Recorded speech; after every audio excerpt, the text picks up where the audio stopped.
There's a big rule about fashion I heard a long time ago. Wear whatever you want to. People in my generation are taking this phrase above and beyond, finding identities in 70s, 80s, 90s, even 2000s clothing. I like to call these looks throwback looks. And I know a place where you can find them.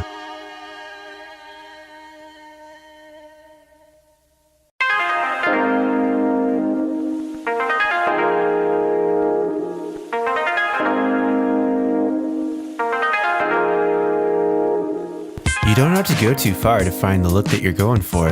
OKC's Plaza District is home to the city's best alternative shopping and nightlife. One of my favorite places to shop for any look that I'm going for is Bad Granny's, winner of multiple OKC Gazette's best thrift/resale stores the city has to offer. But Bad Granny's isn't a thrift store, it's something entirely unique. It's a bazaar. So I have people who rent space and then I sell their stuff. So they do all the thrift store shopping for you, take it home, mend it, upcycle it, change it. And as we grew, of course the customer kind of changes a little, but it's mostly a young crowd. So the best part about this place is that a lot of these things have been picked out selectively from thrift stores. So you usually get the best pick of the bunch. People, they go out and get the clothes, bring it back in, then they repurpose and refurbish them, wash them, make them almost brand new. Ashley Gray knows all about this. After graduating UCO with a degree in fashion marketing, she now works as a visual merchandiser for Forever 21, as well as running her very own fashion blog. Because I think it's really weird. Every decade has a decade that they go back to. In the 90s, they went back to the 70s. With their, bell bottoms and the platforms, and we're starting to go back to the 90s, which is kind of like going back to the 70s.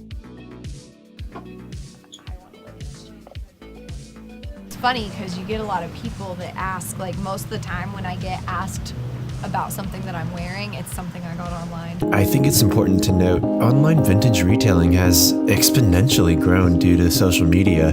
Albany Anderson is one of these online retailers. She's currently a UCO student as well as the owner of her very own vintage repurposing retailer, Velvet Vintage. Yeah, like I said, I saw some trends kind of starting, people selling vintage clothing. And like I said, I've been doing that for so long. I use social media. I'm a huge social media person. And Instagram, you get to do a bunch of visual work. And I like the idea of being able to use visuals to appeal to people. Somebody has created memories in this stuff.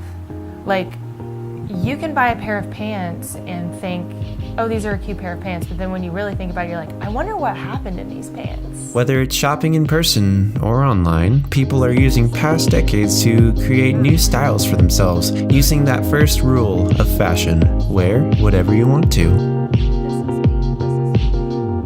If you're just constantly checking yourself and you're pulling your pants up and adjusting yourself because you're uncomfortable in what you're wearing, wear what you feel is comfortable, and that should be that. Have fun. I think it's really just about finding what you like, no matter what the trends are, what you're finding, whatever. If it looks good to you, wear it, rock it. Let other people know who you are. That's my favorite thing about fashion.